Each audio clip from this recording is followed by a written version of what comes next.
Hola, sean bienvenidas, bienvenidos, bienvenides a G00, el podcast. Yo soy Alex, su host, y conmigo están Dana y Fer. ¡Saluden! ¡Holi! Hola. Muy bien. ¿Cómo están? Espero que estén todos muy bien. Como ya decíamos hace unas semanas, por fin estamos en nuestra Spring Season del podcast. Y pues el episodio de hoy es muy especial porque les vamos a contar una pequeña anécdota. Cuando empezamos este podcast, nos debatimos mucho acerca de cuál iba a ser la categoría en la que debíamos poner el podcast, ¿no? Porque está como cultura y sociedad, deportes. Obviamente no nos íbamos a poner Claramente en somos de deportes. Claro, pues ya claramente. hicimos nuestro El de episodio Yuzuru. de Yuzuru, pero luego hicimos un episodio comentando un drama, entonces más bien somos de contenido asiático. Y honestamente era tentador hacer un podcast como solamente de contenido asiático, pero luego dijimos, you know what, eso no me define solamente, definir es limitar, como diría Oscar Wilde. Así que dijimos, tenemos intereses muy variados entre las tres y somos expertas en temas muy random entre las tres, así que el episodio de hoy viene con este pequeño brevario cultural, ya que hoy saltamos de hablar de leyendas de primavera y de hablar acerca de canciones de primavera, nos vamos directamente a hablar sobre música y específicamente vamos a hablar acerca de la vida de nuestro besto sad boy Chopin. Para ello, Dana nos tiene un disclaimer. ¡Wow! ¡Sí! La verdad no creí que este episodio fuera posible, pero bueno, como dicen por ahí, en nuestro podcast, entonces vamos a hablar de lo que queramos. Ni modo. Ni modo, así es la vida. Pero bueno, aquí este es el disclaimer. Este es un podcast en el que hablamos de diversas tesis personales que cada una de nosotras ha hecho durante los últimos años.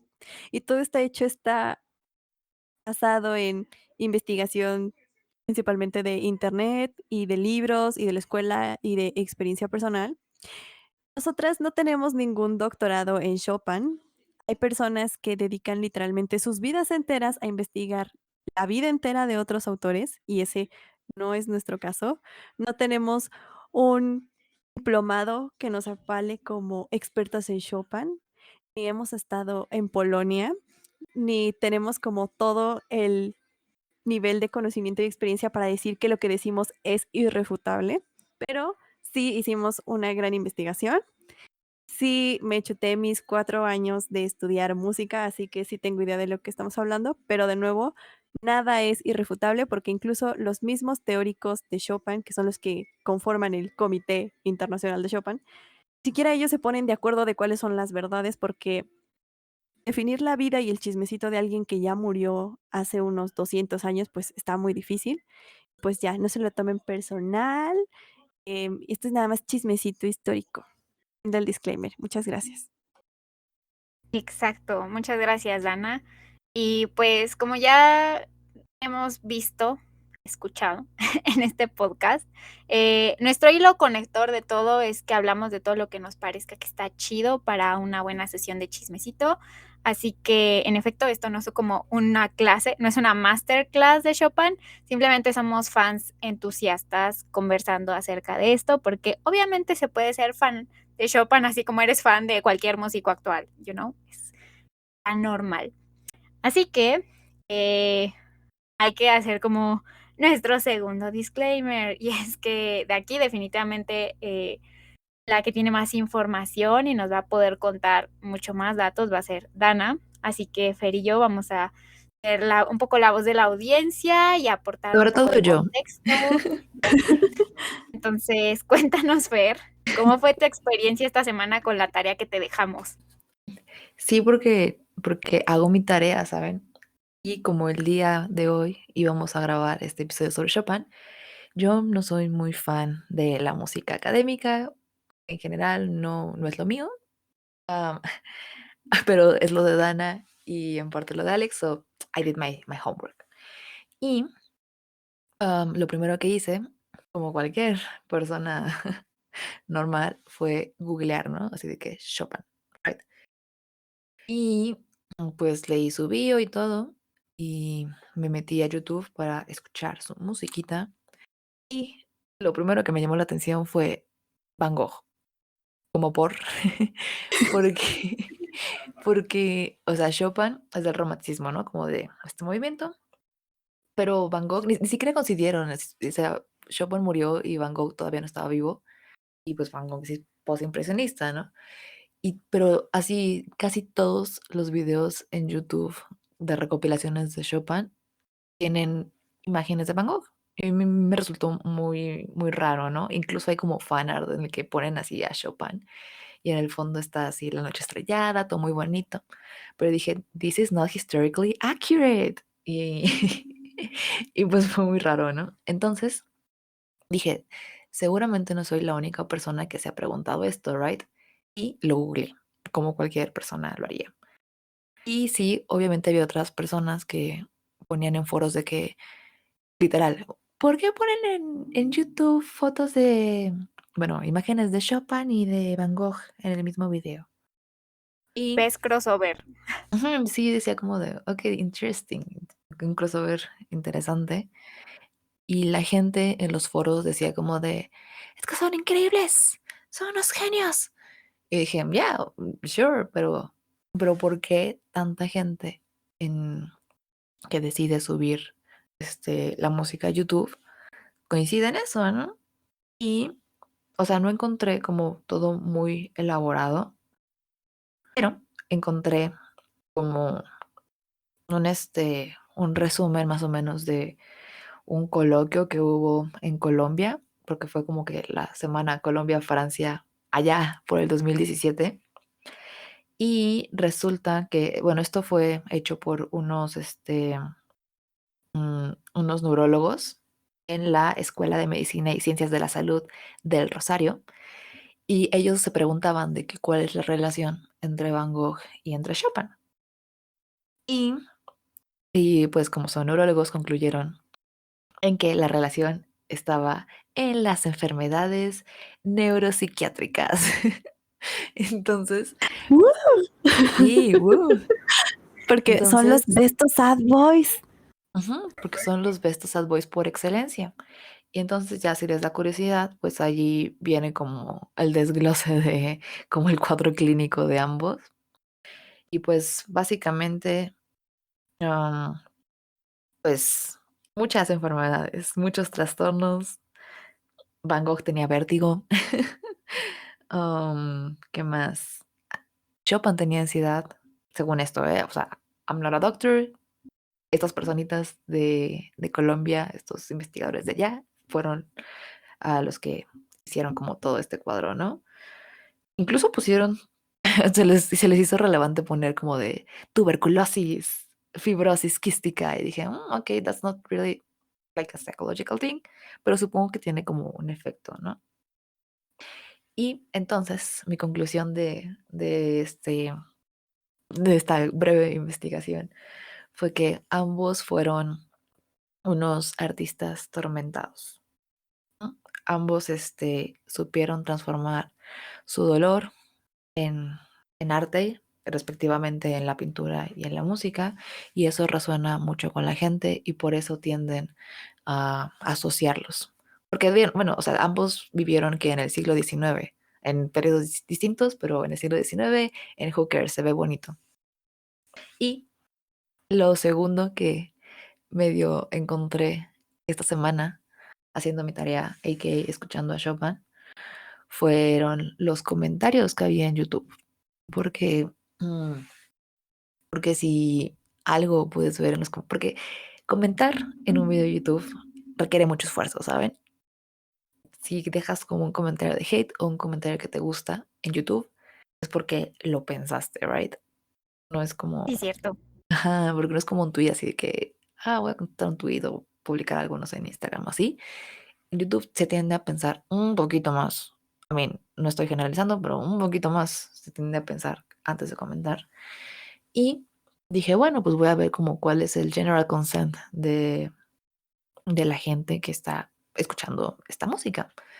Y se me hizo muy curioso que puedo dividir los comentarios en muchas categorías, pero las principales son, número uno, es el mejor. Así, todo en mayúsculas.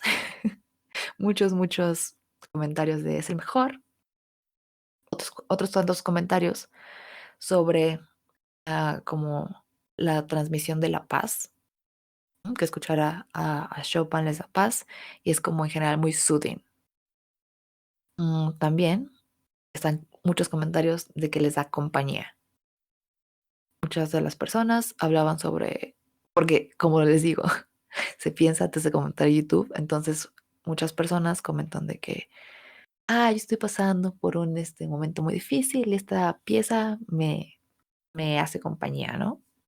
O de que, se murió tal persona importante para mí y esta pieza me reconforta, or something like that. Después tenemos al grupo que los relaja, que yo sé que mucha gente ocupa como la música académica, la música clásica para relajarse. And I find that interesting because it's not relaxing at all en lo personal. Same. Y otra clase de comentarios que encontré que um, fueron raros fue que los ocupaban para recordar. Oh, yeah. Fue como de, para recordar como, pues, cosas bellas para estas personas, ¿no? Y de allí rescato un comentario que se me hizo como de, creo que es como el general vibe que me querían dar como contexto, que fue como, y lo leo, ¿no? Que dice, la música de Chopin te pone en ese lugar a veces infantil, a veces maternal, donde encuentro paz y tranquilidad. Which to me it's kind of weird because I don't relate to that. Pero creo que ese es el general consent de la gente que busca y escucha a Chopin. Y por último, quiero decir que me llamó la atención que no hubiera esos comentarios típicos del internet como trolls.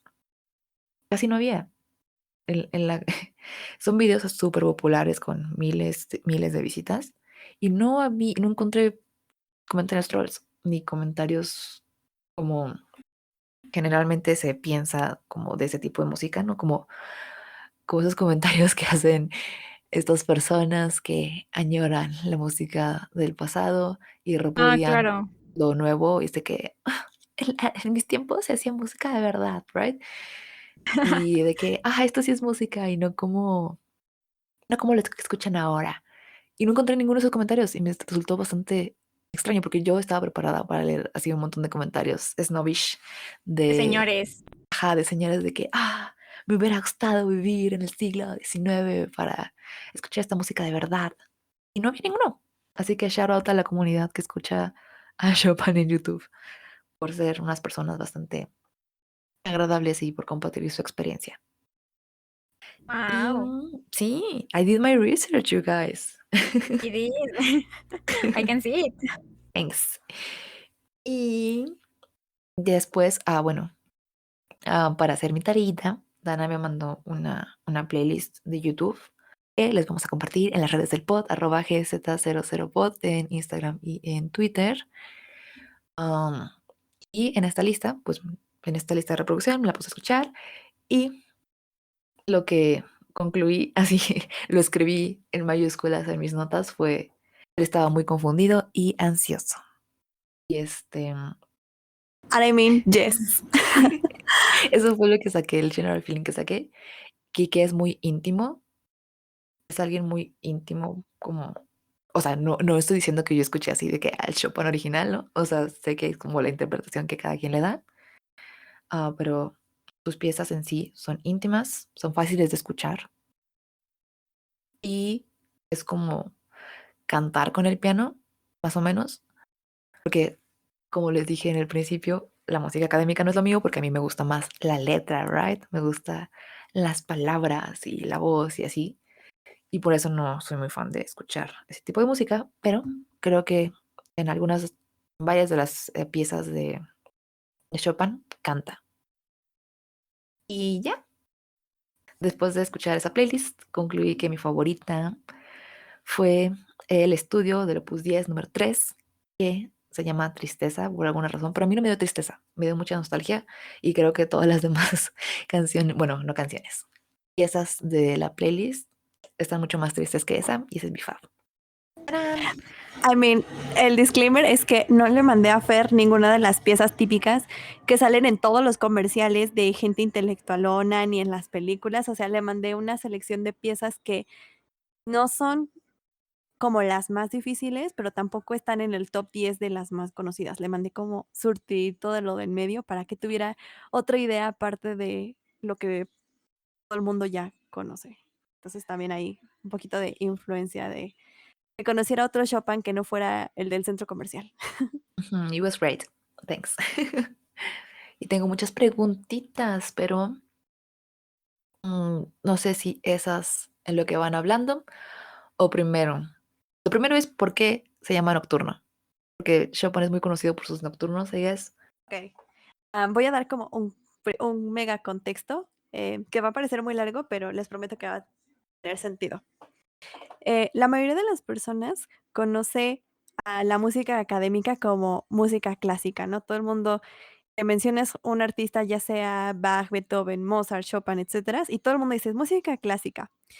Es un término que pues acuñaron las personas del siglo XX, XXI para referirse a todo aquello que haya sido escrito antes de 1950 y que no tenga letra, básicamente.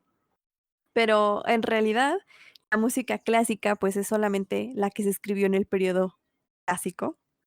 Fue más o menos de 1750 a 1827. Aquí las fechas son un poco imprecisas. ¿Por qué? Porque realmente nadie puede decir, ay, o este periodo histórico acaba hoy y mañana ya vamos a empezar otra cosa. Sino que simplemente de cada movimiento artístico se toma al máximo representante y a partir de que nace o de que muere es como se determina la fecha en que va a durar todo este periodo. Por ejemplo, el barroco lo datan del 1600 y lo terminan en 1750. ¿Por qué? Porque el máximo exponente del barroco es Bach y Bach murió en 1750. Entonces dicen, se murió Bach, se murió el barroco y ya está, aunque no es preciso. El periodo clásico lo datan pues de la muerte de Bach, que es de 1750, a la muerte de Beethoven, que fue en 1827. Por eso lo datan así. Y bueno, el periodo romántico es el que va de 1827 a 1914, que igual esa es otra fecha marcada por acontecimientos importantes, ¿no? Entonces, la música de la que vamos a hablar ahorita es precisamente del periodo romántico, que es básicamente siglo XIX, principios del siglo XX.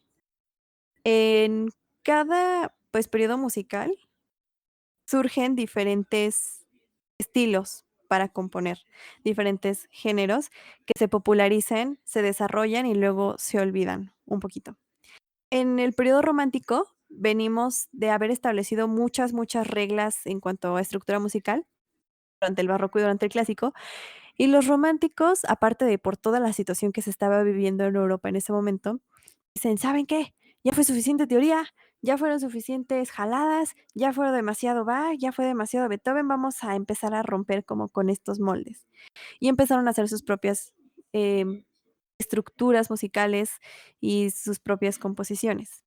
Y los románticos, pues eran muy expresivos, muy melancólicos y con las emociones de punta a punta. Y precisamente lo que más destaca en este periodo son, en el caso de Chopin, los nocturnos, que son piezas que fueron compuestas para tocarse de noche. Generalmente son para uno o dos instrumentos y pues para pequeñas salas. Los nocturnos no fueron hechos para grandes conciertos, sino para salas privadas de la aristocracia. Entonces, básicamente se llaman nocturnos para que se toquen en la noche y sí tienen una como connotación romanticona. Es como con lo que daba serenata en aquellos años. Wow. O sea, tenías que pagar para que te hicieran un nocturno y estuvieras como allí en tu salita para declararte o para darle serenata Algo a así, tu pues amada. porque antes no cualquiera te componía O sea, si bien puede que algunos artistas estuvieran pasando por un periodo de miseria, también tenían su reputación, O sea, no era solamente que tuvieras para pagar, sino que el artista quisiera componerte alguna cosa. Más que nada, creo que el orgullo de la época era decir como, yo fui la inspiración de este nocturno. ¿A ti qué te han compuesto? Nada. A mí, el pianista en turno me lo compuso. Ay, qué intenso. ¿Sí? Pues Te eran vas muy a populares firme. en esa época. Además, hay que pensar que era una época en la que la música se escuchaba en vivo, o sea, no, esta onda de tener música grabada no era como a thing, o sea, realmente no estaba lo suficientemente extendida y popularizada. Y el simple hecho de que la música te la tuvieran que venir a tocar a tu casa ya implicaba muchas cosas. Aunque, a Bruno Mars en el 2014 eso no le importó, ¿eh? Él andaba por toda la ciudad cargando su piano. Eso es querer. Mira, quien quiere puede. Shout out to Bruno. No sé si Fer tenga alguna otra pregunta. Yo creo que van a surgir mientras explicas lo demás. Ok. Ujú. Bueno, entonces primero, ¿quién es este Chopin del que tanto estamos hablando? Bueno, como contexto general, Chopin fue un pianista de origen polaco, cuyo padre era francés, pero bueno, su mamá era polaca y él nació en Polonia y toda su vida se centró en amar y honrar y dignificar y representar a Polonia, así que es más polaco que nada. Y es una cosa curiosa porque muchos afirman que nació el 1 de marzo de 1810.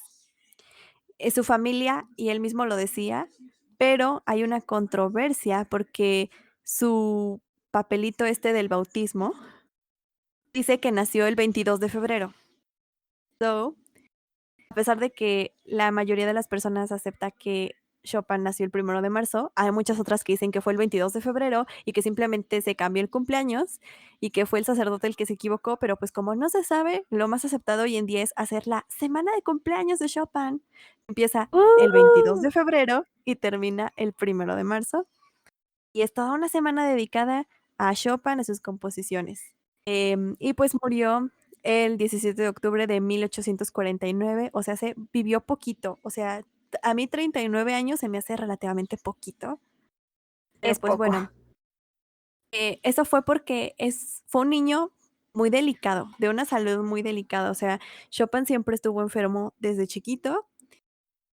Cuando fue más grande muy popular por su tuberculosis, aunque muchas personas de hoy en día dicen que a lo mejor no era tuberculosis porque esa enfermedad era muy contagiosa y Chopin estuvo en gran contacto con muchas personas durante años y ninguno de sus amigos o parejas cercanas jamás se contagió de tuberculosis, entonces muchos afirman que a lo mejor no era eso, sino que era algún otro tipo de complicación, pero pues bueno.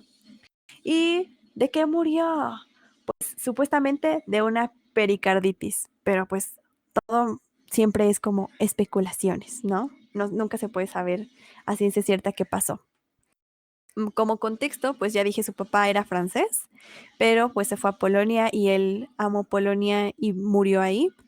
Y era un violinista. Y su mamá sí era polaca, de alguna manera un poco aristocrática, y era pianista. O sea que nació en una familia llena de talento, llena de músicos, y pues fue un niño prodigio. De hecho, le decían que era como el Mozart polaco, porque a los 7 u 8 años él ya estaba sacando sus primeras composiciones y daba sus conciertos, y en realidad fue una persona que tenía mucha facilidad para el piano, que incluso muchos de los maestros de Chopin se van a retirar prontamente porque reconocen que no tienen nada que enseñarle. Em, pues sí, muy interesante. Una de las cosas que voy a decir desde ahorita es que Chopin fue muy popular en el piano, que para esta época el piano no tenía más que escasos 100 años de haber sido inventado. Antes del piano se usaba el clavecín o el clavicordio, que son como una especie de piano, pero la técnica de construcción del instrumento es diferente y el sonido es ligeramente diferente. Entonces, a Chopin todavía le toca pues la juventud, por así decirlo, del piano, porque 100 años de desarrollo no es nada para hacer técnica para hacer verdaderamente una escuela y para explorar el instrumento. Hay Entonces, otra pregunta. ah, ¿Por qué se llaman estudios? O sea, tengo entendido que él era como maestro, ¿era eso como para ponérselo a sus alumnos para que como que no. practicaran? ¿O fue como, esta es mi aportación al mundo del piano? Los estudios son piezas que generalmente fueron desarrollados o por maestros o por gente virtuosa de un instrumento y fue literalmente dedicada a eso para estudiar. Cada estudio se va a enfocar en alguna técnica específica del instrumento. Les voy a dar un ejemplo. El estudio Opus 10 número 2, que se titula Teclas Negras, es un estudio donde tú vas a tocar una pieza enfocada en que desarrolles la técnica de las teclas negras. Entonces, cada estudio está enfocado a que tú desarrolles una parte técnica del instrumento, pero sin que sea algo tedioso, sino que sí sea verdaderamente una composición musical.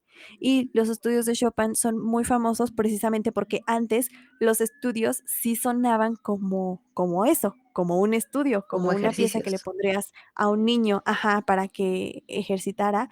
Y Chopin sí dijo como no, pues un estudio que suene bien, ¿no? Que se vea ahí aplicado no solo la técnica, sino la ejecución, la interpretación de la pieza. Y ¿Y pues por por eso eso le se ponía llaman esos estudios, son nombrecitos? piezas para estudiar. No, los nombrecitos, de hecho, no se los puso Chopin y él estaba muy en Ah, contra de ponerle nombres a las piezas.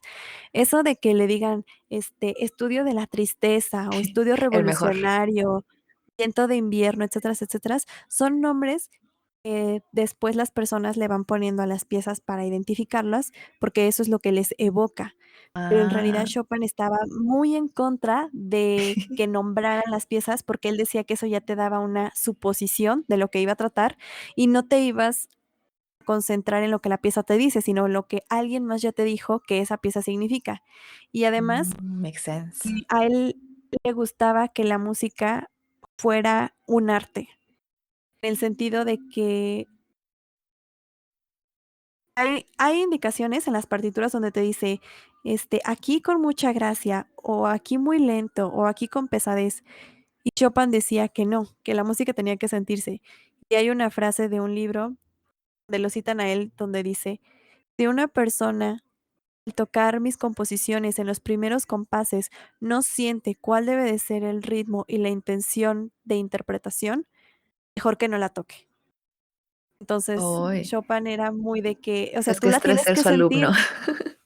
La tienes que sentir, porque si no la sientes no sirve de nada. Y Chopin sí fue maestro Ujú. durante varios años, y él seleccionaba a sus alumnos, pero él lo hacía, pues, netamente, pues, solo para sacar dinero, que él mismo se quejaba y decía que le chocaba enseñarles a alumnos sin talento, personas que solamente estaban ahí para tocar el piano porque eran aristocráticas, pero no porque sintieran una verdadera pasión. Entonces, Chopin siempre defendió esta cuestión como de la pasión, de la interpretación y de que tú lo sientas, no que yo te diga qué sentir.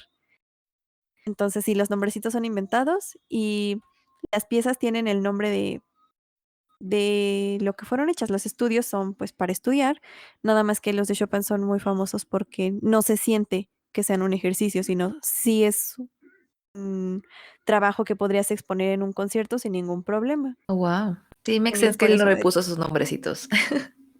sí, no Sí, se los puso. makes De hecho, sense, sí, porque las dije, indicaciones de Chopin ujú. las partituras de Chopin tienen muy pocas indicaciones y en realidad las indicaciones actuales que hay son porque otra gente se las puso, de que, por Ah, ejemplo, los contemporáneos dijeron, no, yo escuché a Chopin tocar esta pieza y se toca así, o los mismos estudiosos o su familia fueron ujú. los que agregaron estas como notas, pero en sí Chopin no ponía muchas. Entonces Okey. también hay como este conflicto de que luego dicen como, es que qué tan Chopin es esta partitura que me estás dando porque ¿Qué muchas tan de estas Chopin? indicaciones ya son por consensos, ¿no? Por Ujú. gente que está en asociaciones internacionales de X artista y que creen que ya lo conocen mucho y que por eso ya pueden decir cómo se tiene que tocar. Aunque muchas personas dicen que si tú tocaras una pieza enfrente del autor, en su época te diría que no suena nada parecido a lo que escribió, lo cual es gracioso. Sí, ¿no? Porque aparte está bien raro de quererse estudiar como la vida de alguien que murió hace como 200 años y que no había I como mean, yes. un recuento así como fidedigno de que, voy a dejar una nota de voz sobre lo que yo quiero Es que mi pieza, justamente right? nunca nadie Ajá. piensa en escribir para el futuro, Es o sea, como el nunca dices: "Ah, es que chismecito yo del voy a ser un chismecito, idol". right? Ajá. Ajá. Sí, nadie como que deja como para la posteridad de que no, pues esta pieza la escribí para tal y tal y tal cosa, ¿no? O sea, simplemente es como el chismecito del chismecito. Ajá, justo una cosa curiosa es que muchos trabajos póstumos de Chopin se publicaron porque su familia los publicó, porque él decía como: "No, es que hay trabajos que yo quiero quemar y hay cosas que no quiero publicar", pero, pues, como él se murió, pues, ya ni modo, su familia tenía que sacar dinero y, pues, lo publicaron, ¿no? Pero en realidad, ningún artista se proyecta para la posteridad y es por eso que después tenemos tantos conflictos históricos e interpretativos. Y cierto. Y por eso hay que hacer podcast. Sí. Exacto. Pero sí, la música académica en general es muy, denotativa, o sea, si te dice que es un estudio, es para estudiar. Si te dice que es un preludio, es porque va a un previo a algo. Si te dicen que es una obertura, es porque va a abrir otra cosa. Entonces, es muy literal. Lo que pasa es que es conocimiento que nosotros, pues, ya no manejamos. O sea, realmente toda esta terminología no te la enseñan en la escuela, pero ya que te empiezas a estudiar un poquito, dices como: "No el nombre es de que literal, te está diciendo literal lo que es, solamente que no tenemos el bagaje cultural para descifrarlo". Por ejemplo, también este título de balada, ¿no? Dices: "Ah, ¿qué es eso?". Y ya después cuando te metes a la Wikipedia y dices: "Ah, es que la balada es un estilo que está inspirado precisamente en la forma poética de las baladas, etcétera, etcétera", dices: "Ah, es una carta de amor". Makes sense, pero dicha con palabras rimbombantes. En resumen, es una cartita. Es una cartita, Y en hablando de efecto. cartitas, Chopin hizo muchas, pero para eso hay que saberse más del chismecito de su vida, ¿verdad, Ana? En efecto. Pues Chopin, ya les dije, fue como súper prodigio y de hecho lo medio secuestraban para que fuera a tocar para el hermano de El Sale en turno, que era Alejandro I. Lo secuestraban para que le fuera a tocar a Constantino cuando le daba una crisis emocional o existencial en medio de la noche, porque así de bueno era. Decían que solo la música de Chopin podía calmarlo. Y pues gracias a esta fama fue que en sus siguientes años de estudiante, previo a sus 20, él pudo tener como acceso a clases con los mejores profesores, que lo dejaban pronto porque Chopin era muy bueno y no tenían nada que enseñarle. Y fue que su carrera despegó muchísimo y después lo llamaron de que es el Mozart polaco. Era, les digo, muy curioso porque el piano era relativamente nuevo. Chopin vio una oportunidad de desarrollar el piano. Dijo: "¿Sabes qué? No hay nadie que aproveche hasta ahora todas las oportunidades que el piano nos puede aprovechar y yo lo voy a hacer". Y una cosa muy curiosa es que Paganini, uno de los violinistas, si no es que el más famoso de la historia, era muy virtuoso. Todo el mundo quería llegar a ser como Paganini. Chopin y Liszt, que fueron besties, fueron a ver Paganini tocar y ambos se propusieron llegar a ser el Paganini del piano. Entonces, a partir de que Chopin y Liszt observan a Paganini, esto es como un gran impulso hacia el piano porque ellos deciden que van a hacer que el piano tenga la misma reputación que el piano y pues yo creo que lo lograron. Y como persona del futuro puedo decir que lo lograron. Em, y justamente hay una expresión en música que es cantabile, es literalmente cantado. Entonces, Chopin dijo: "Es que yo quiero que el piano sea cantable, yo quiero que el piano me cante". Y también es otra de las razones por la cual él se volvió como súper, súper popular, porque de alguna manera hizo de un instrumento seminuevo que no tenía tanta fama como otros, un instrumento para cantar, un instrumento para sentir, un medio de comunicación de poemas y de odas y de himnos y de nacionalismo. Y sí se escucha, ¿eh?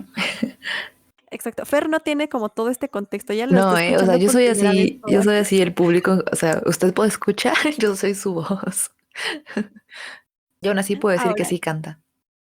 es que canta, o sea, Chopin se conectó muchísimo con el piano y creo que tiene que ver mucho con su personalidad, porque muchos críticos y analíticos dicen que Chopin nació melancólico. Fue una persona que nació con esa vibe, con esa tristeza, con ese mood, y entonces él supo proyectarlo a través del piano y tiene muchos escritos y cartas donde él dice él toma sus sentimientos y los proyecta en el piano, and I mean, es muy lógico, es muy sensible, muy palpable, es muy difícil que una persona escuche un Chopin bien interpretado, ojo ahí, bien interpretado por un profesional, no sienta nada. O sea, no precisamente tienes que sentir lo que la mayoría dice, pero que te deje así sin sentir nada es muy, muy difícil. Sí, es otra cosa que Tiene que estar muy escuché. Ujú, que todos cantan diferente. Justamente, aquí hay como una controversia porque, bueno, ya les dije que Chopin y Liszt eran besties. En el piano se considera que hay 2 grandes escuelas. La escuela de Chopin.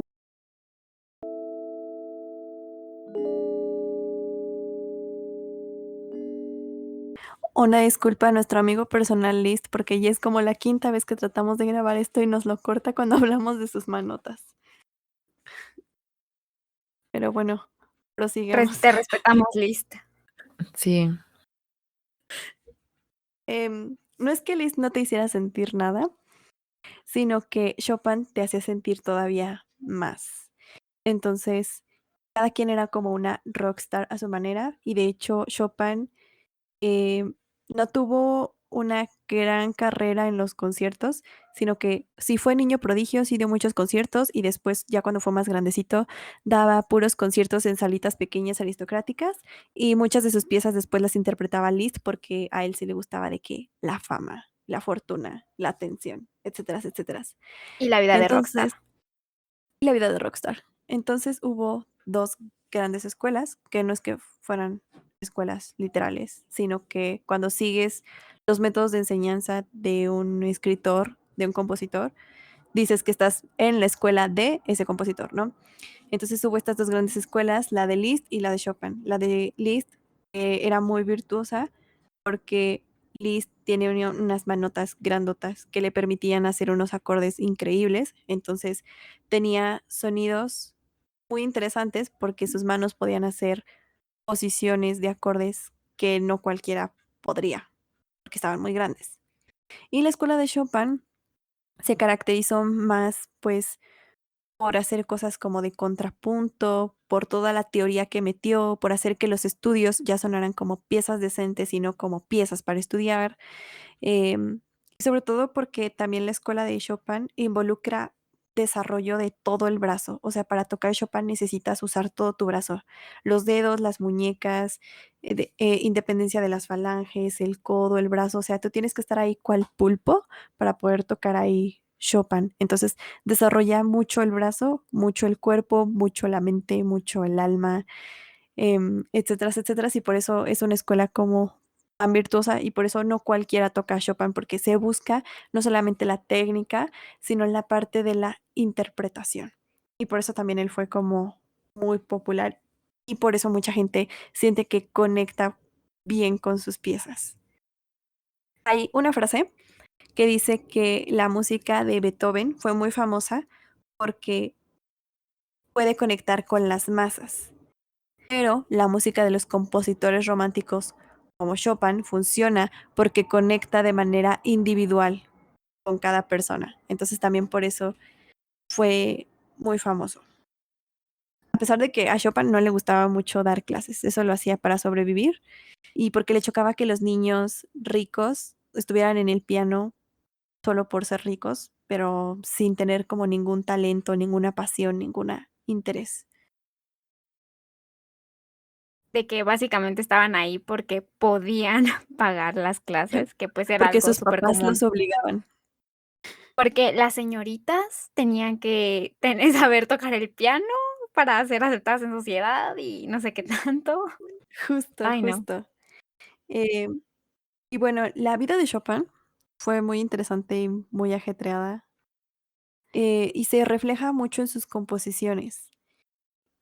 No solamente porque la situación en Europa en ese momento está un poco tensa, como ahorita Alex nos va a comentar, sino porque pues Chopin eh, sufría mucho físicamente por sus enfermedades, por sus múltiples enfermedades y porque además le hacían una práctica horrible que se llamaba sangría, que era básicamente sacarte sangre porque eso te iba a sanar.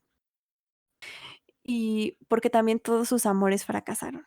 Entonces la vida de Chopin es un poco tristeza y mal presagio, a pesar de que sí tuvo como momentos bonitos y alegres, porque si no, no tendríamos estas obras como El Gran Vals Brillante, o no tendríamos las polonesas, o no tendríamos las mazurcas. Pero sí, básicamente Chopin es más conocido por su tristeza, por su depresión, por su melancolía. Entonces no Justo cualquiera puede te interpretarlo.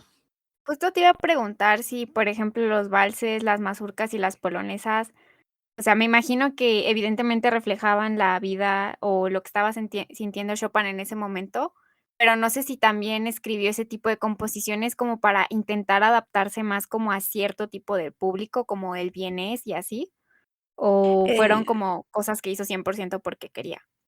es que dependió de la época, porque cuando era joven era un poco como por experimentar y por esta alegría, por esta juventud. De hecho, por ejemplo, el estudio Opus 10 número 1, que la gente lo titula como Cascada, si te das Ujú. cuenta, hasta eso es como muy alegre, y eso denota que era un Chopin muy joven, ¿no? Muy jovial, muy juguetón con la música, y a medida que envejece se vuelve como que más deep, you know?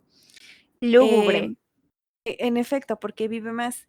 Y digamos que las polonesas y las mazurcas son la forma en la que Chopin exaltaba a su patria, que en ese momento estaba sufriendo mucho, porque dinos qué estaba pasando en Europa, Alex. Bueno, a trip. Citando a una gran obra, un archivo histórico, Europa significa caos.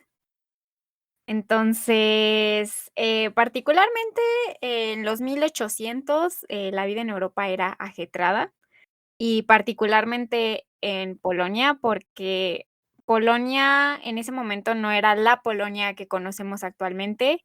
Y, pues, si saben un poco de historia, entenderán que Polonia siempre ha sido un territorio, pues, por el que se ha peleado mucho, ¿no? Por su unidad, que se lo han fragmentado como han querido, fuerzas externas, porque al parecer la Paz de Westfalia aplica para todos en Europa, menos para Polonia. Yo solo digo. Entonces, pues bueno, en ese momento Polonia estaba en gran medida ocupada por Rusia. Como ya les había comentado Dana, o sea, el emperador, bueno, el zar de Rusia fue quien puso, al regente de Polonia en su momento, y específicamente al regente de Varsovia, ¿no? Esto generó, pues, como que muchas tensiones, en particular, todo viene de Napoleón, pero no nos vamos a ir tan atrás. Pues, Polonia, después del Congreso de Viena, quedó muy fragmentada. La gran parte del territorio se lo dividieron entre Rusia y el Imperio Austrohúngaro. Así que, pues, lo que era Polonia, Polonia, se quedó así como una parte súper chiquita, súper en resistencia siempre. Así que, pues, Chopin era de esas personas que se sentía 100% identificado con Polonia y no tanto con Rusia, así que él siempre defendió toda su vida que él era polaco, esa sentía que era su identidad y de hecho prefirió en su momento adoptar como la nacionalidad francesa en lugar de adoptar una nacionalidad ruso-polaca o poner en su pasaporte que era ruso, era algo que él no quería aceptar porque no era lo que comulgaba con su nacionalismo, ¿no? Entonces, lo que ocurrió en esos años, específicamente en 1830, es que en Polonia empezaron a haber revueltas inspiradas en algunas revueltas que ocurrieron en Francia y en Bélgica también. Y es que en 1830 los rusos ahí tuvieron ahí un conflicto con los belgas y mandaron a muchos, soldados polacos a pelear, ¿no? Entonces, los polacos se quedaron como de que, güey, o sea, según tú muy imperio, según tú muy chido, muy, señor de la guerra, ¿y por qué me mandas a mí a pelear esta guerra que no que no me corresponde, no? Entonces, a partir de eso, pues, como que los polacos empezaron a rebelarse en contra de los rusos, y en 1831, empieza un movimiento que se llama el Levantamiento de Noviembre, y fue básicamente un movimiento en el que los polacos se opusieron a la ocupación rusa y, pues, básicamente lucharon, pues, por sus territorios. Y precisamente por este movimiento fue que Chopin tuvo que salir de Polonia y en parte ya jamás pudo regresar a Polonia, ya que el Levantamiento de Noviembre, que, pues, es parte de lo que se conoce como la Guerra Ruso-Polaca, pues termina, ¿no? Con el Imperio Ruso ganándoles a los polacos. Así que él ya no quiso regresar a esa Polonia que quedó 100% ocupada por los rusos. Además, él tenía Entonces, que renovar su pasaporte reconociendo que Rusia había ganado. Y él se negaba rotundamente a hacer todo el papeleo, como ya comentaste, que involucraba. Y entonces eso hacía que estuviera exiliado por siempre y para siempre. Y por eso vivió en Francia durante tanto tiempo bajo ese estatuto de refugiado político. Ese momento. sí, y esta cuestión de que él no pudiera regresar a su patria no solamente le afectó en el sentido de que jamás pudo volver a pisar Polonia en lo que quedó de su vida, que es muy fuerte, sino que él mismo se sintió el resto de su vida como un extranjero en cualquier lugar en el que estaba, y además en un extranjero al que rechazaban en muchas partes de Europa por el simple hecho de ser polaco. Y, pues, esto se vio muy reflejado, por ejemplo, en Viena. O sea, en Viena sí era como de: "Uy, sí, el compositor Chopin, uy, sí, te queremos porque eres parte del gremio musical", porque Viena era muy así, o sea, Viena aceptaba a cualquiera que les gustara su música. Pero la cuestión es que los austriacos y los estaban, como que no estaban muy de acuerdo con lo que había pasado en Polonia, porque atentaba muchas de las cosas que se habían arreglado en el Congreso de Viena, y además, era un incentivo, o sea, lo que en Polonia empezó como un movimiento, revolucionario que buscaba unificar a todos los territorios de Polonia ocupada. En el Imperio Austrohúngaro era un movimiento que tenía un potencial fragmentario, porque ya recordamos que el Imperio Austrohúngaro también tenía posesiones de lo que son actualmente territorios polacos. Entonces, pues, para Austria era como muy peligroso que este tipo de revoluciones se dieran lugar y que además fueran exitosas, ¿no? Porque en cualquier momento se le iba a cualquier otro de sus, este, de sus posesiones territoriales. Así que, pues sí. Esa es la cuestión con el contexto histórico y, pues, por eso también como que rechazaban a Chopin. Justo esta era una situación un poquito complicada porque en un inicio, cuando Chopin pues es joven y empieza a hacer sus giras, él llega como niño prodigio y para ese tiempo él ya no es un niño, él ya es una persona pues que se consideraría un adulto. Y justamente Chopin, la manera en la que tiene de hacer una especie como de revolución, como de decir, no estoy de acuerdo con lo que está pasando, es representar las danzas o las canciones típicas de su país a través de sus composiciones, que son sus famosas polonesas de Polonia y sus mazurkas. Entonces él llega al resto del mundo con estas composiciones que no solamente tienen este contexto político que nos acaba de decir Alex, sino que además son diferentes, porque para esta época lo que está trend en Viena son los valses. En concreto, Strauss padre está de moda. Entonces llega Chopin con sus danzas nacionalistas a un lugar que también tiene sus propias danzas nacionalistas, entonces choca y por eso tiene un poco de impopularidad y además ya no es un niño prodigio que va a hacer una gira para ahí, para mostrar sus habilidades, sino que ahora es un músico que está buscando una especie como de plaza para trabajar.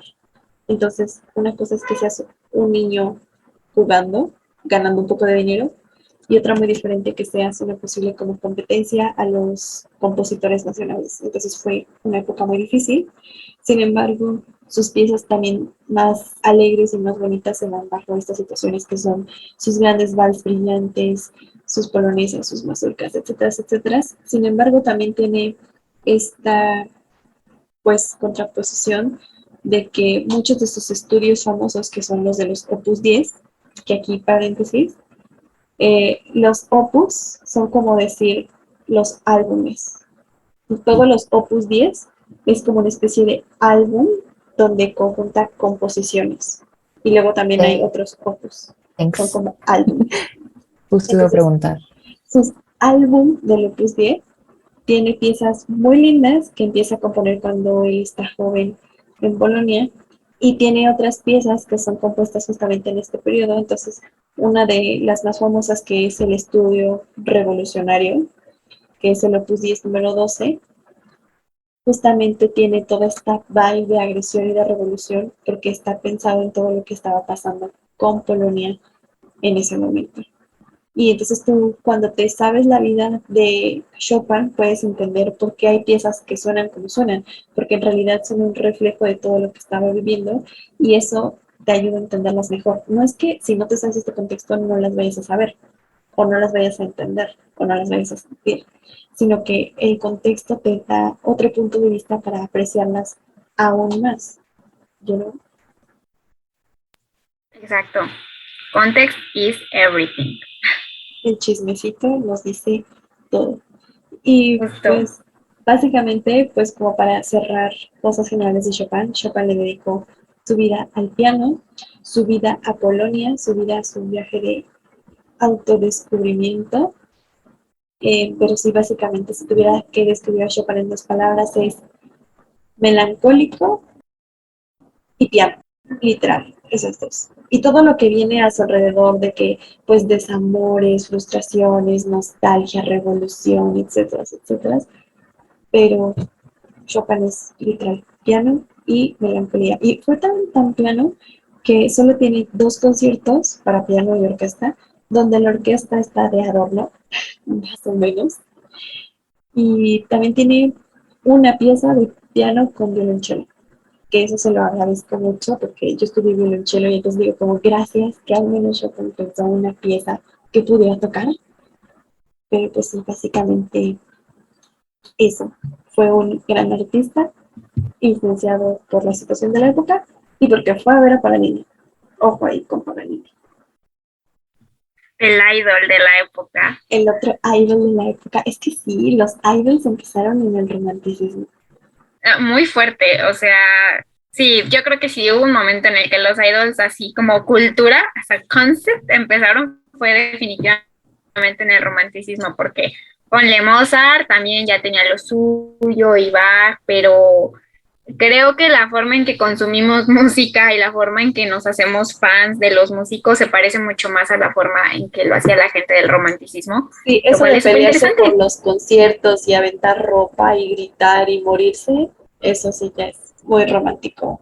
Uy, 100%, y Súper desmayarse romántico. en el concierto y sentir que que tu corazón se te va a salir del cuerpo nada más de escuchar música, es como 100% romántico y algo que no se hubiera podido entender antes de ese periodo. Creo que una de las cosas que más me gusta de la música clásica es que context is everything. O sea, tú necesitas como mucho contexto y a mí me gusta aprenderme como todos estos datos inútiles, chismecitos y saber qué era todo lo que estaba pasando. Y justamente lo que más me gusta también es lo que no le gusta a Fer, que es que a mí las palabras no me dicen nada. Entonces yo necesito que sin que me digas nada, me lo digas todo. Entonces me gusta mucho todo esto de hacer el viaje a través de la melodía, de la composición, de la teoría, etcétera, etcétera, para comunicar un mensaje en vez de decirlo textual. O sea, a mí como que me digas estoy triste, es como que genérico.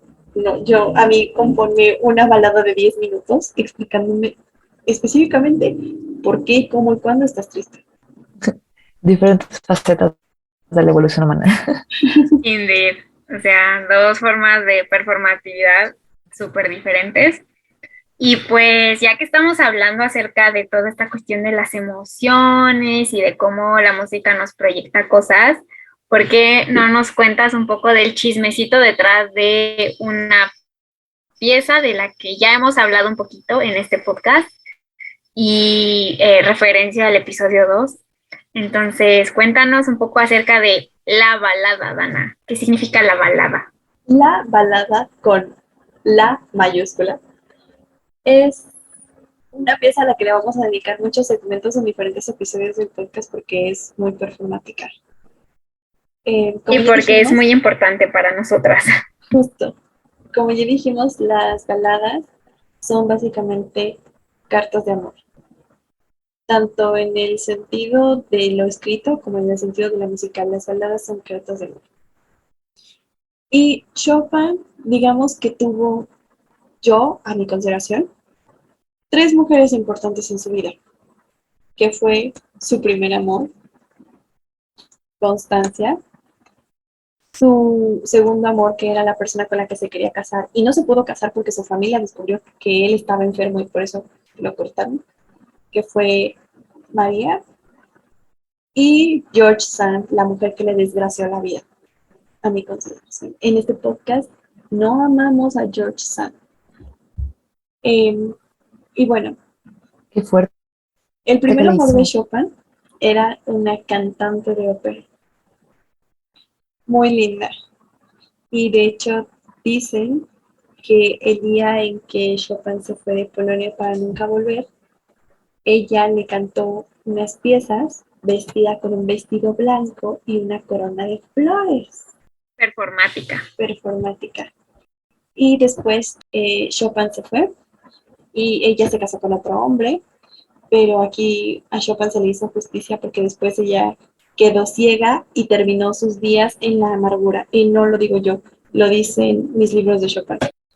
No puede ser, hasta parece que le tocó castigo de esos de los hermanos Grimm, ¿no? Así como, tú, Sí. tú que me despreciaste, pues te va a caer un castigo. Literal, se quedó ciega y se quedó sola y se quedó amargada. ¿Pero por qué lo despreció?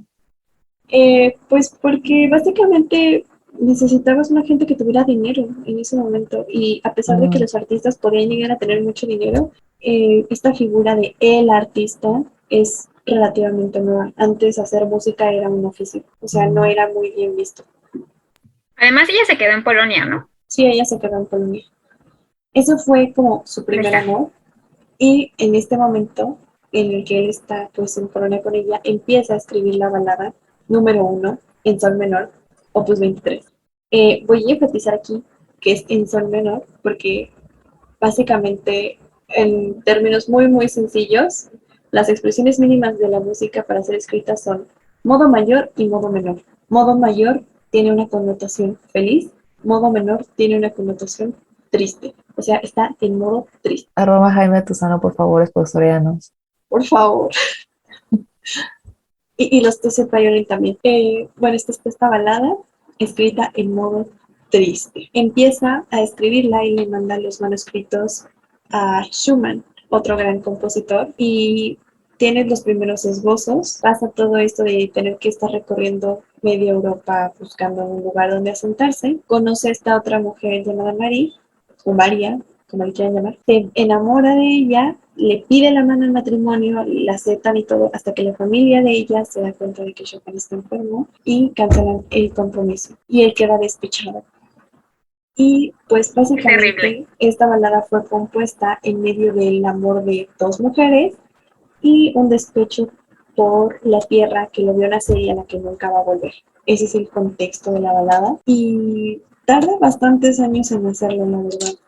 Se supone que más o menos empieza a hacerla por ahí de 1830, 1831, según los escritos, y se publica hasta 1836, lo cual pues sí es bastantito. Y después Chopin hace otras 3 baladas, que son la número 2, que la publica en 1840, la número 3 de 1841 y la número 4 de 1842. O sea, básicamente él le echó todo su corazón a una balada y luego las demás salieron como pan caliente. Y a pesar de que la número 3 fue de las más famosas, la número 2 y la número 4 son olvidadas por la gran complejidad técnica que tiene, la número 1 en este podcast tiene un lugar especial porque es literalmente una carta de amor de despedida.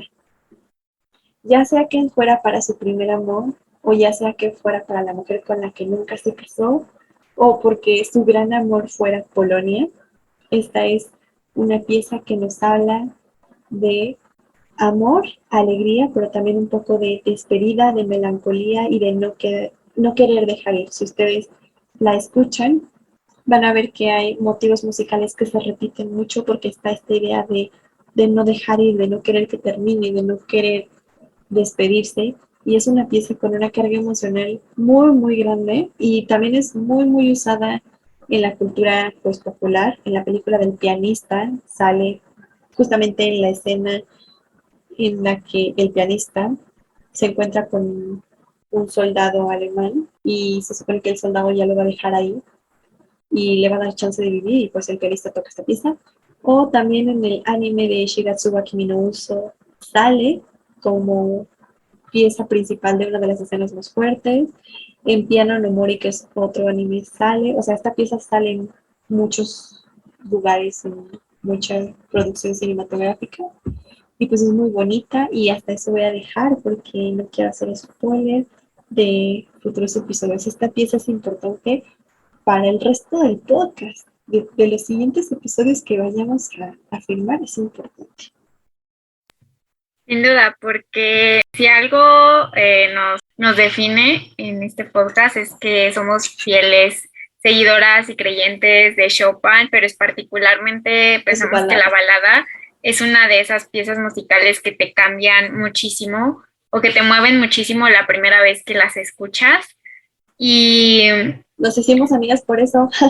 Bueno, no exactamente por eso, pero yo supe que Alex era una persona en la que podía confiar a los pocos días de conocerla, por el hecho de que ubicaba la balada y la review que me dio de ella, pero de eso ya hablaremos en otro capítulo. Es verdad. O sea, mi amistad con Ana se basa muchísimo en esa balada y pues la verdad, pues qué bendición. Es una forma muy bonita de ser amigos, gracias a Chopin. Bonitas. Además, déjame decirte que una de las razones por las cuales estudié música y defraudé a mi familia al abandonar la carrera de Derecho y todas las desgracias de mi vida empezaron por Chopin. La primera pieza que yo escuché de Chopin fue obviamente el Nocturno Opus 9 número 2, que es muy famoso y muy popular.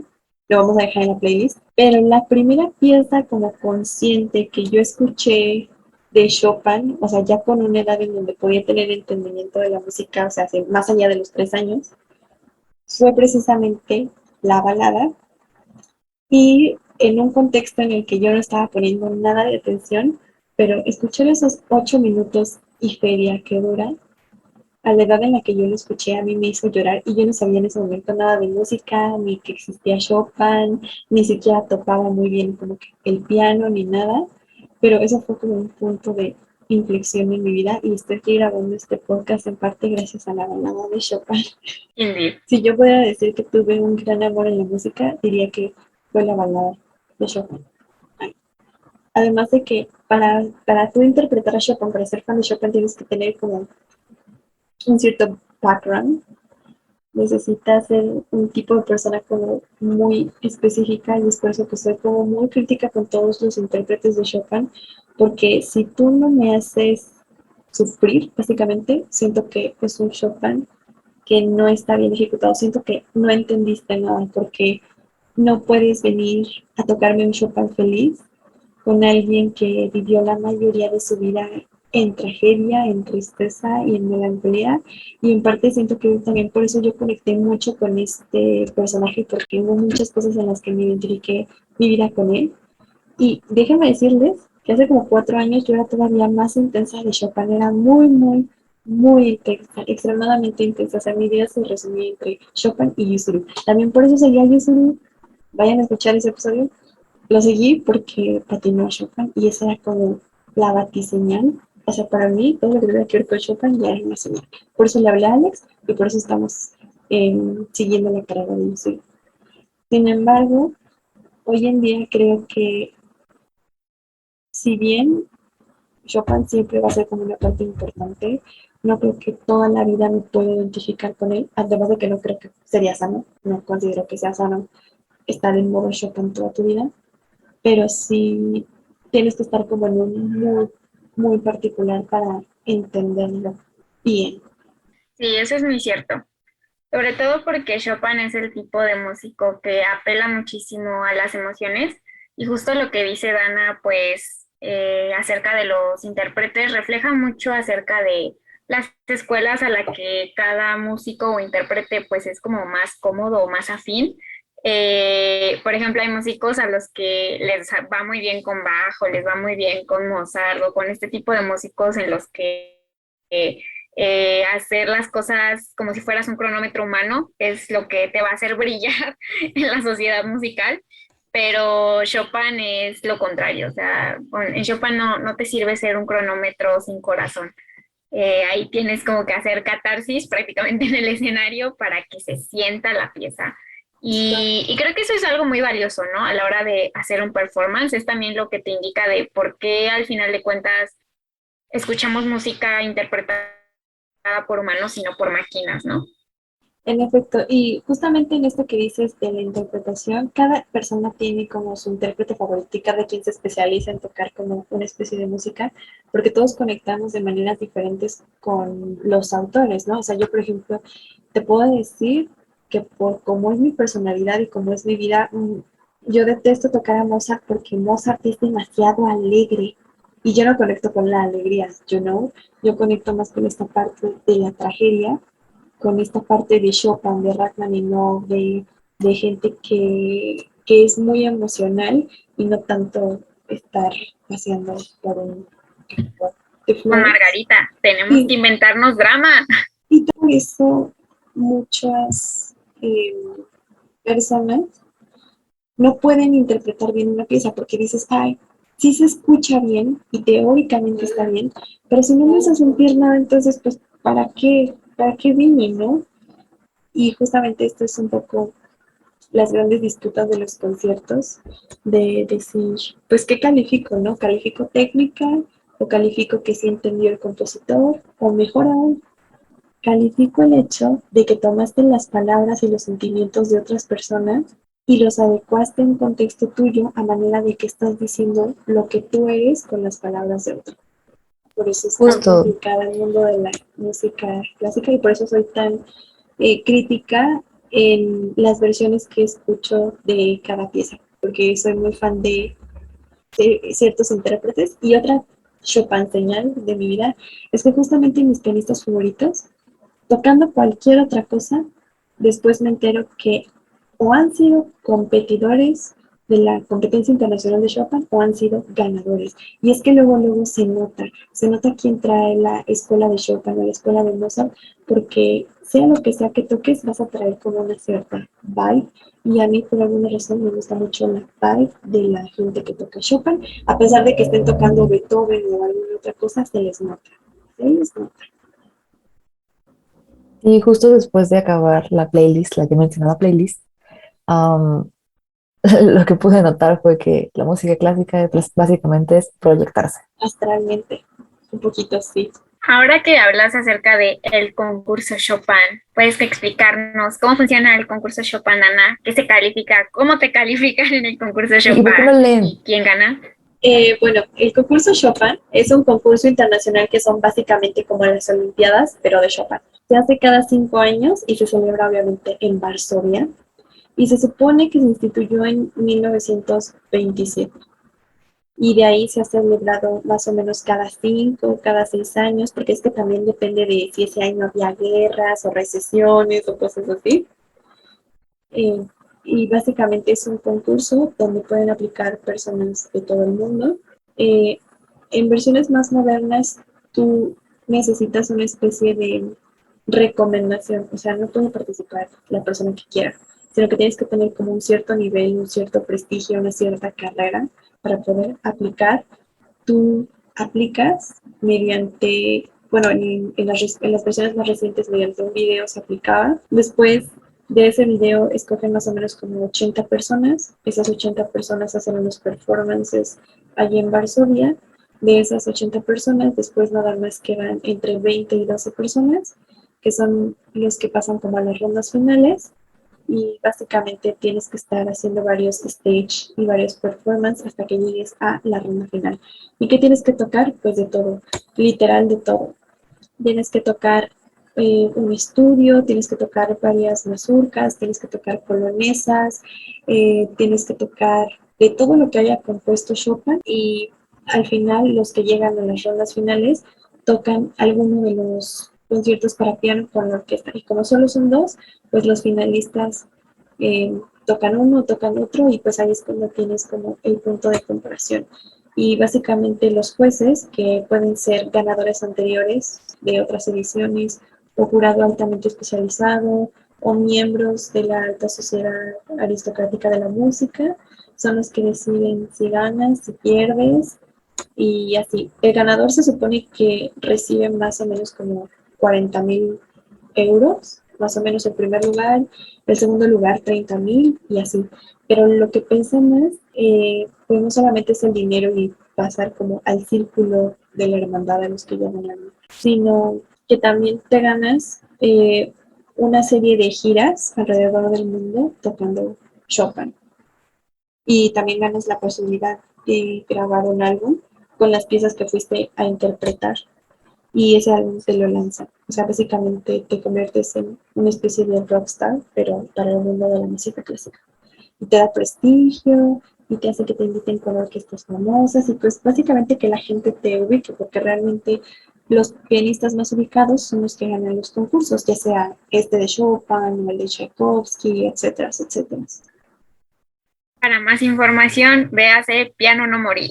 Véase Piano no Morir. Justamente me gusta mucho Piano no Morir porque aparte de que lo siento entre comillas realista, a excepción del Piano México, siento que muestra muy bien cómo es el mundo de las competencias y cómo al final del día todos los competidores traen una supercarga emocional detrás y cómo hay diferentes interpretaciones. Cómo puedes tú escuchar la misma pieza 5 veces con 5 personas diferentes y va a sonar una pieza completamente distinta y justamente también te explica lo que es el copiar estilos, porque si bien estás interpretando a Chopin, tienes que sonar tú, o sea, tienes que ser tú Chopin.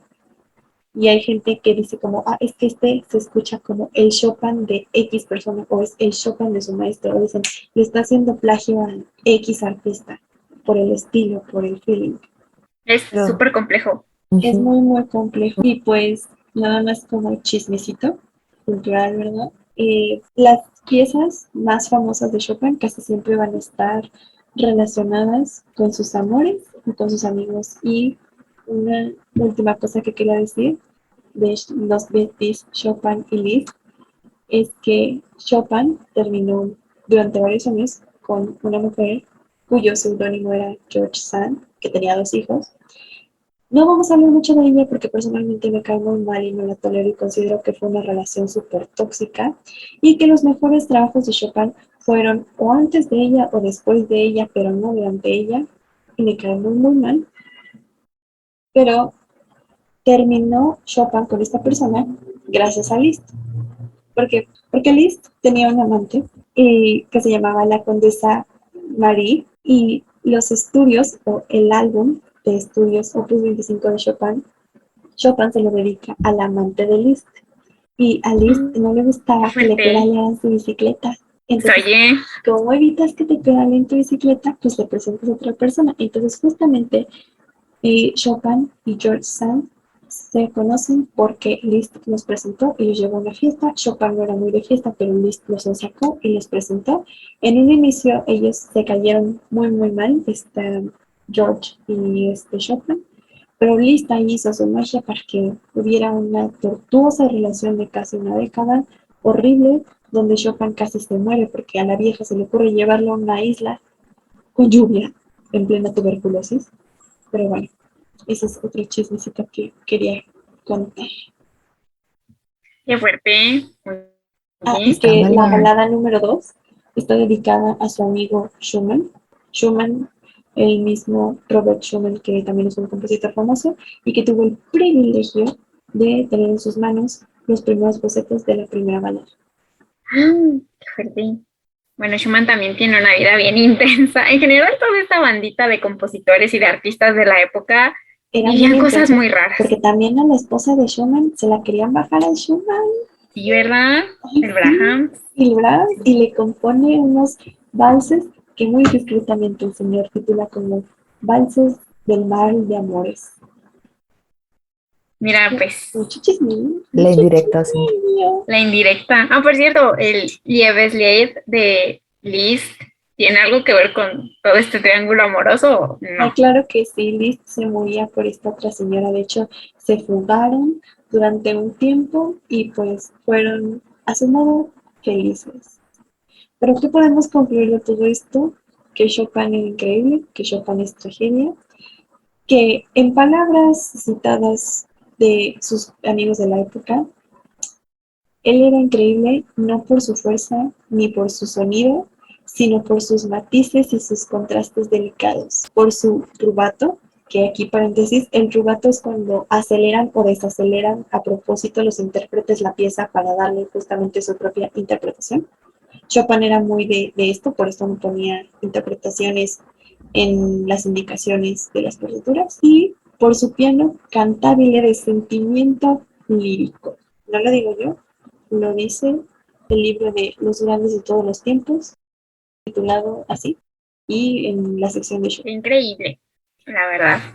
Chopin es todo un personaje y siento que es súper interesante como aprender de la vida de estas personas, Pero no la porque vivan, comunican, amigos. justo, aprendan de ellas, no las imiten. Eso significa peligro, de que ellos ya la vivieron una vez por algo, ¿no? Justo, o sea, tú tomas las palabras de alguien más para decir lo que tú quieres decir, pero no exactamente lo que ellos dijeron. O sea, dale vida a tu vida, si es que eso tiene sentido. Y justamente hay una cosa que quiero decir, y es que justamente uno de los requisitos para ser mi crush es que tienes que ser pianista, si no, no puedes ser mi crush. A excepción de Yosuru, es la única excepción. Fuera de eso, I mean, maybe Yosuru toca el que piano, es pero que no. no lo dudo. Bueno, no lo creo. dudo. Pero el ganador de este año de la competencia internacional de Chopin fue un chico que se llama Bruce Liu, espero que se pronuncie así. Y es muy curioso porque estuve yo viendo la competencia porque no me iba a perder esto. Faltan 5 años para la siguiente, entonces no me lo iba a perder. Y igual estoy yo como muy crítica y quería ver pues por qué había ganado y porque obviamente la competencia sea del otro lado del mundo, pues no le alcanzaba a verla completa. Y escuché de que todos sus performances y me encantó porque justamente tiene algunas piezas que son como muy cliché, pero me suenan totalmente frescas.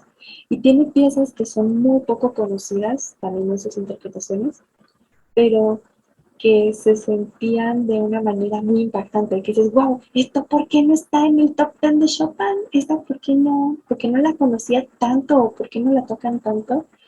Y me quedé de que súper enamorada de sus interpretaciones. Aquí públicamente, Bruce, eres mi nuevo crush, eres el número 2 después de Yusuru, lo cual es mucho. Y después me chuté las entrevistas y él justamente en una dice que él sabe que Chopin era una persona melancólica y triste, pero que él justo no quería tocarlo desde la melancolía y la tristeza, sino que quería tocar un Chopin que estuviera feliz, lo cual a mí me sacó muy de onda porque sus interpretaciones a mí me hacían llorar muchísimo. O sea, sí las sentía diferente, pero no es que precisamente las sintiera alegres, sino diferentes. Entonces, me gustó mucho lo que hizo porque es una manera en la que es un Chopin fresco y sí puedo ver que es un Chopin feliz, pero no un Chopin irreal, sino como feliz a su manera, y eso es como muy mind blowing porque nunca me había gustado un Chopin feliz, a excepción de este Chopin que tocó Blues. Por eso es mi nuevo crush. Interesting. Justo yo No, también sí. escuché sus interpretaciones y no lo había pensado, pero definitivamente su piano, o sea, su concierto para piano en Opus 11, me pareció muy interesante porque igual siento que no me hizo, o sea, no me llenó de tristeza, pero hay una parte que definitivamente se siente alegre y no lo había pensado, su romance. ¿Sabes? Cuando él tocó el romance, siento que se sentía como alguien que verdaderamente está enamorado. Me dio esa vibe completamente. Y no es como ese enamoramiento de encandilación la primera vez que ves a alguien, sino me dio la vibe de el tipo de enamoramiento que sientes por alguien que ya conoces de mucho tiempo, ¿no? De alguien que como que ya cultivaste tu cariño por esa persona. Y esa vibe me pareció súper interesante porque la he sentido como con otros compositores, pero no particularmente con Chopin. Con Chopin siempre me da más la vibe del tipo de amor que arrastras porque no se dio o del amor que te dejó una huella, ¿no? Es de estos sad boy. Y justamente hubo gente que comentó que decía, es que tu Chopin se siente como un Mozart, pero no en el sentido de torturación ni frustración, sino como de, es que esto es como más alegre, a pesar de que yo me la pasé llorando en muchas de las interpretaciones, pero me gustó mucho este concepto y, y creo que Bruce compartió este mismo como sentir de no podemos estar tristes toda la vida, no podemos ser un Chopin triste por siempre. Qué fuerte. Por eso, Bruce, te amo. Nos declaramos fans. Pues bueno, entonces creo que por todas estas razones que ya analizamos, Chopin es un compositor que está muy ad hoc para escuchar en primavera. Recomendamos bastante. A mí personalmente lo que me gusta mucho de Chopin es la forma en que te dibuja paisajes con su música, precisamente porque sus piezas son muy cantables, entonces como que es fácil imaginarte un escenario o imaginarte una situación en la que Chopin está ahí o la situación que Chopin te está intentando como expresar. Entonces, creo que Chopin en ese sentido es muy, muy ad hoc para primavera, te da esa dosis de melancolía, pero como de vitalidad, si lo tomamos desde la perspectiva de este pianista que nos comentaba Dana. Entonces, pues no sé, ¿cuál sería la conclusión acerca de nuestro sad boy, Dana? Pues bueno, la conclusión es que con Chopin puedes tener acceso a un montón de sentimientos, de emociones. Hay un Chopin para cuando la vida va bien, hay un Chopin para cuando estás triste, hay un Chopin para cuando te quieres morir, para cuando quieres estar alegre, para cuando quieres andar calceando o conquistando o dando tu serenata de medianoche. Creo que es un compositor muy, muy versátil y muy fácil y a la vez muy difícil de entender, y por eso creo que las personas que entienden bien a Chopin, que entienden su música, que lo aprecian, son personas que verdaderamente puedo decir que entienden como del arte, del arte en general. Por eso creo que los productores o los artistas o los patinadores como Yusuru, que se dedican a darle sus propias interpretaciones a la música, las composiciones y la vida de Chopin, eh, están en un nivel como más allá de el solo ser performance, sino que entendieron como el sentido de la vida, aprendieron verdaderamente a pedir prestadas palabras de las gentes que ya vivieron. Y pues bueno, cada quien tiene su momento para que le llegue Chopin a la vida, pero recuerden que Chopin no es para siempre, hay que let's move on, amigos, y si bien podemos admirar las vidas del pasado, no hay que vivirlas, termina mal, spoiler, termina mal. Y no tengan miedo de escucharlo, aunque no sepan nada de música. Como yo, es alguien muy disfrutable. Sí, yo estoy de acuerdo. Es un compositor que es como muy amigable para escuchar la primera vez, Ujú. incluso sin saber teoría musical. Y creo que tiene mucho que ver con la forma en que apela a las emociones y a los sentimientos de las personas. O sea, hace que sea como fácil empatizar con su música y disfrutarla. Ujú, porque creo que la conclusión es Chopin no se escucha, Chopin se siente. Se vive, es la experiencia. Es la perfomuerte. Y recuerden también que si ven que en un anime o en un libro, película, lo que sea, ponen música de Chopin, muy probablemente voy a terminar mal, amigos. Sí, es Bueno, ahí cierto. lo dejo. Si de pronto reconocen ahí una canción o una pieza de Chopin sonando de fondo, significa tragedia. Ese es nuestro único hot take. Tragedia, peligro y perfumuarte. Justo, justo. Ah, y otra cosa, no pongan a Chopin para dormir, amigos. En A Piece of Your Mind, nuestra querida protagonista tiene la idea de ponerle Chopin a Jabo para dormir. Chopin no es para dormir, amigos. Chopin es para crisis existenciales. No lo usen, no duerman a sus niños con eso. También los maldice. Lala lo confirma. Sí, es cierto. Sí, no es muy ad hoc para escucharlo ahora sí que a la hora de dormir. Y honestamente, incluso si tú lo intentaras hacer como experimento, pones Winter Wind pensando que va a ser una canción así chill y de pronto pam, pam, Sientes pam, el pam, viento. pam. Sientes el enojo, ¿sabes? La frustración. Porque a decir, Chopin también a veces suena como tu enojo, ¿no, Dana? Ya lo decía Austria y ya lo confirmaba Alemania. Así que tu enojo suena a Chopin. Ay, sí, muchas referencias. Mi escritor favorito también amaba a Chopin con locura, Oscar Wilde, así que pues confirmamos que a la gente chida le gusta Chopin. ¿Qué se puede hacer? Justo. Y una Pues- disculpa también a Liz y a sus manotas que no nos dejó grabar este podcast. We are so sorry. Sí, seguro si eres un rockstar. O sea, espíritu de Liz que vives en algún lugar Del Discord. del universo, te queremos, te apreciamos. Sabemos que le hiciste una gatada a Chopin, pero ok, we understand, era un lío del Tal corazón y a veces uno hace esas cosas. I mean, si hoy no aplica la Shishio, ¿qué puedo decir yo de quien trate de salvar a su morra? Indeed, así, a veces aplicas la list y no quedas bien, pero ok, pues bueno, creo que con toda esta bonita información esperamos que les haya podido pues aportar como un poco de contexto si si conocían a Chopin pero no sabían mucho de su vida, o si no conocen a Chopin, ojalá les haya causado como curiosidad de escucharlo. Obviamente les vamos a poner musiquita de Chopin en las redes, porque pues qué sentido tendría, ¿no? Si no lo pueden escuchar. Obviamente no podemos aquí poner las piezas y decir como, si escuchas esto, pues significa esto, ¿no? Que sería un análisis increíble, pero no queremos que nos rompan las piernas con el copyright. También les vamos a dejar la playlist de todos los performances de Bruce Lee, que pues es como la síntesis de cómo suena un Chopin feliz en el siglo XXI. Y además se van a ver bien cultos diciendo que ya se escucharon performances del actual ganador del concurso de Chopin. Así es, y todo eso lo pueden encontrar en las redes del podcast, que son @GZ00pod en Instagram y en Twitter, y en YouTube como GZ-00, así solito. pues muy bien. Creo una que última cosa, chicos. ajá. No usen la música clásica para ligar, sobre todo si no saben de qué están hablando. Y esto va como una experiencia personal. Jamás le digan a alguien que su música favorita son las piezas en G menor.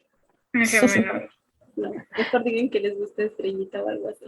Y Pero también otra advertencia que tenemos por experiencia propia: si una vez le preguntas a alguien cuál es la pieza más triste del mundo o la canción más triste del mundo y te dice la balada número 1 de Chopin, maybe ahí es, pero maybe ahí no. O eso te puede indicar que hay como tragedia o discordia a punto de venir. Así que pues vean las señales. Chopin siempre está ahí para darte señales. Pero no es aún porque te digan que está muy feliz. Sí, I don't know, no lo sé. Tengo mixed opiniones acerca de eso, pero ya hablaremos de ello más adelante. en Ok. nuestro próximo episodio. Sí, de hecho sí, en nuestro próximo episodio probablemente vamos a platicar un poquito más de ese chismecito. Y en todos los Así que les vamos a dedicar a Shishi. Efectivamente, porque Chopin entra a colación perfecto con este podcast, en el sentido de que había mucho chismecito de por medio del que hablar de su vida, y pues el chismecito se disfruta cuando es contemporáneo y también cuando es histórico, así que esperamos que les haya gustado el episodio de hoy, que puedan escuchar a Chopin con nuevos oídos o con una nueva perspectiva, y que este episodio les sirva como contexto para los siguientes episodios que vamos a estar publicando este mes, porque créanos, Chopin es un punto importante de contexto para lo que se viene. Entonces, Como para 10 episodios. para 10 episodios que vienen como ya inmediatamente, y para episodios futuros, porque pues Chopin está con nosotras siempre, así que lo referenciamos mucho. Entonces, bienvenidos al club de personas que referencian a Chopin muy seguido. Esperamos que, por cierto, este contexto también le haya servido a Fer, porque Fer también ha aprendido mucho de esta experiencia. Cuéntanos. Pues yo aquí soy la voz del público y ahora comprendo mejor a Chopin y la performatividad. Y puedo Excelente. concluir que Taylor Swift es mi Chopin. Indeed. Sí, sí, sí. Sí, ahora entiendo. Esta relación con los músicos y su arte se repite cíclicamente. Pues, si no hay más que decir, chicas, yo diría que es buen momento para cerrar el episodio de hoy. Muchas gracias a Dana por exponernos su increíble investigación, toda su Ya denme mi título. sabiduría. Te daremos un título simbólico de experta en Chopin. ¿Te sirve una constancia? Me sirve mucho. Como lo curricular.